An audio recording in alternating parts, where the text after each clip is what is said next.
Hello, dear friends. It's so good to be back here again. Thank you so much for tuning in.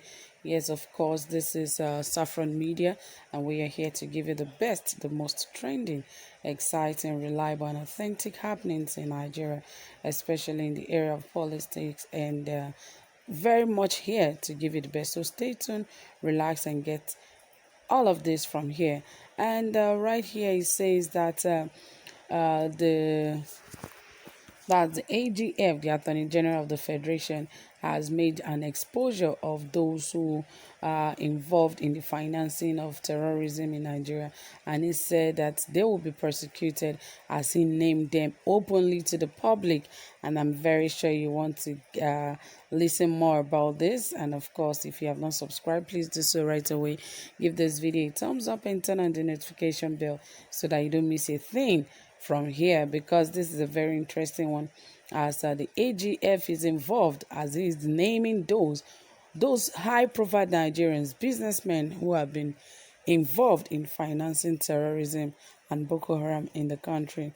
All right, guys, without further ado, it says the Attorney General of the Federation, Abubakar Malami, has said the federal government of Nigeria is set to prosecute some high profile Nigerians and businessmen for financing terrorism.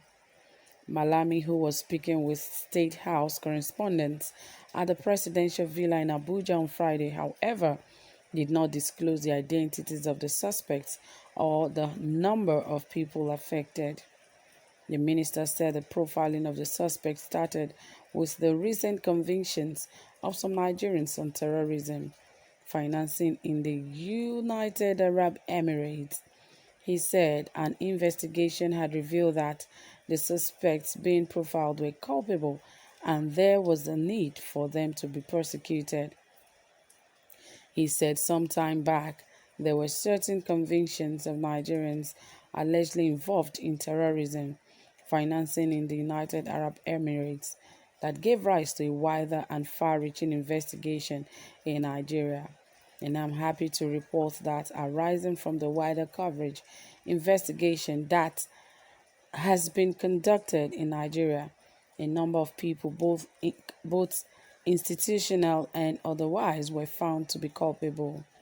I mean, reasonable grounds for suspicion of terrorism financing had been established or perhaps have been proven to be in existence in respect of the transaction of certain high-profile individuals and businessmen across the country. I'm happy to report that the investigation has been ongoing for long and it has reached an advanced stage. Arising from the investigation, there exists certainly reasonable grounds for suspicion that a lot of Nigerians, high profile, institutional, and otherwise, are involved in terrorism financing and they are being profiled for prosecution. In essence, it is indeed true that the government is prosecuting and it is indeed initiating processes of prosecuting those high profile individuals that are found to be financing terrorism. It is indeed true. On the number of suspects to be prosecuted, the minister said since an investigation was still ongoing, he would not be able to disclose that, but stated that many people were involved. He said, as to the number, an investigation is ongoing and it has to be conclusive before one can arrive at a certain number. But one thing I can tell you is, it is large number and they are being profiled for prosecution. It is indeed a large number and I am not in a position to give you the precise number as of now because the profiling and investigation are ongoing. Malami said the federal government would not spare anybody found to be culpable. The message is clear. Nobody is going to be spared. No stone will be left unturned. We shall certainly and aggressively pursue those people that are involved in terrorism and or in terrorist financing as far as the Nigerian state is concerned, he declared. Yes, the most painful part for me about all of this is that they are still playing politics with this, because if they are not, they should be able to call out the names of those involved. Now, why I'm saying it is because now when it has to do with internet fraud, guys, immediately they are being caught, no matter the number. Sometimes they are up to 50, 100 that are being caught, at the same time.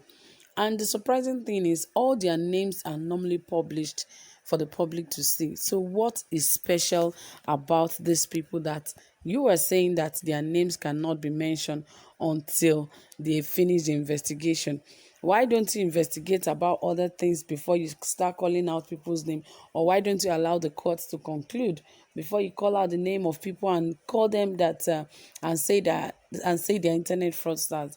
Their cases have not been judged by a court, so they are definitely just a suspect, so you cannot say they are guilty.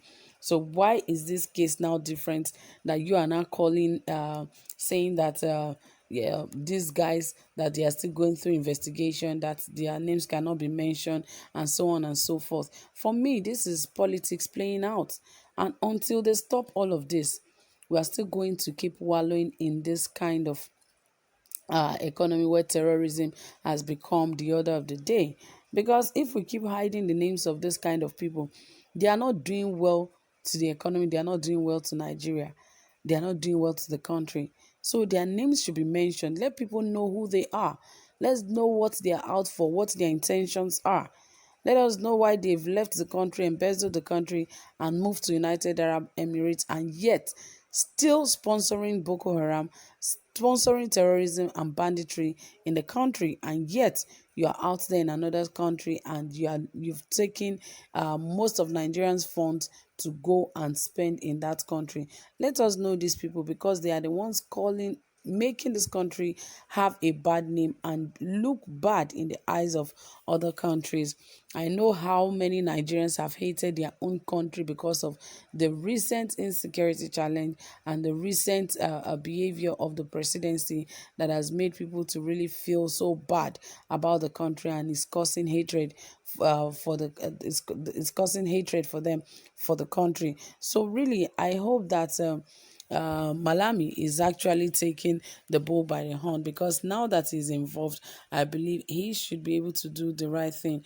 And don't forget, a lot of people are involved with different kind of things, and until crime is taken away from the streets of Nigeria, we're still going to be fighting terrorism for other decades to come, because corruption, embezzlement of funds are what is causing banditry, because so many people will embezzle funds and promise area boys, promise bad boys to help them do some shady deals, and at the end of the day you tell them, don't worry, I will do this for you.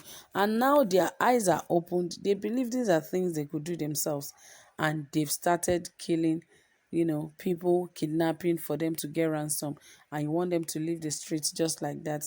Anyway, I hope that the investigation will be as quick as we think, and let the names be published, since Malami said until the investigation is over. So that is it, dear friends. Thank you so much for listening. Drop your comments and also give this video a thumbs up. Do have a pleasant time. Bye for now.